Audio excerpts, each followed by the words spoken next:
My mother was my father's sugar baby. Every year he would hold her in his arms and promise, "Wait for me. Next year I'll marry you." He said it for 5 years. In the end, he married a woman from his own social circle instead. My mother never got the wedding she dreamed of. After that, she became unstable and cruel. She used me as a way to get my father's attention. "Go, call your father and tell him you're sick. Tell him to come see you." But my father only frowned and yelled at me. "You're already learning to lie from your mother at such a young age? Always haunting me like this. Disgusting." They blamed all the anger they had for each other on me. Later, my father's wife gave birth to a son. He became the perfect husband and father in everyone's eyes. My mother only grew worse. She hit me harder and harder, all just to make my father come look at her once. When I was 7, I fell down the stairs and broke my leg. I begged my mother to take me to the hospital. She slapped me hard across the face. "What are you pretending for? You fall once and suddenly your leg is broken? You're just like your irresponsible father. You were born to make me suffer." My father rushed over, but he only shoved my mother to the floor in irritation. "If you use this little bastard to fake being sick and trick me again, don't expect another cent from me." Their screams and sobs tangled together. I lay on the cold floor, slowly losing consciousness. This time, could they finally stop fighting? The shouting grew louder. My father shoved my mother to the floor. I forced myself through the pain and crawled toward him, grabbing the hem of his pants. "Dad, please stop fighting. I'm okay now." The next second, he kicked me away. My injured leg slammed into the furniture. The pain was so intense my vision went dark. I curled up, trembling on the floor. My father only glanced at me in disgust. "Stop pretending. When have you ever actually been sick? Every time we take you to the hospital, nothing's wrong." He turned to leave.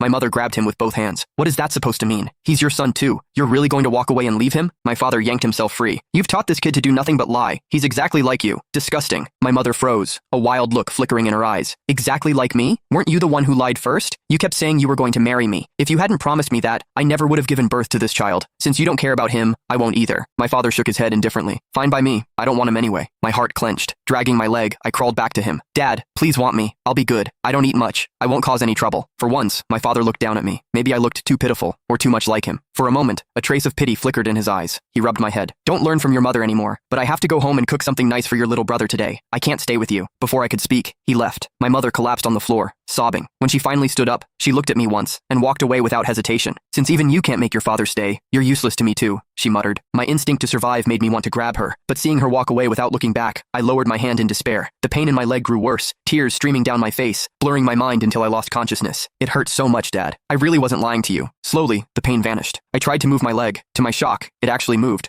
But when I turned around, I saw myself curled up on the floor, covered in injuries. That was when I realized I was already dead. I stared at my own body. My pant leg had ridden up, revealing the horrifying injury. Yet I didn't feel scared. Neither Mom nor Dad wanted me. Maybe death was the only way out. At least they wouldn't fight because of me anymore. Before I could look closer, a sudden force pulled me out of the room. When I opened my eyes again, I was watching Dad at the grocery store, picking out a rack of ribs and vegetables. Then he noticed a corner store had stocked a new batch of toy car models. He looked through them carefully, choosing 2 dark green models. A smile tugged at his mouth. "Henry's going to love these." I stared at the toy cars with envy. Ever since I could remember, I had never received a toy. I remembered when Mom took me shopping. I saw a toy car model I loved and begged for it. She looked at me with disgust.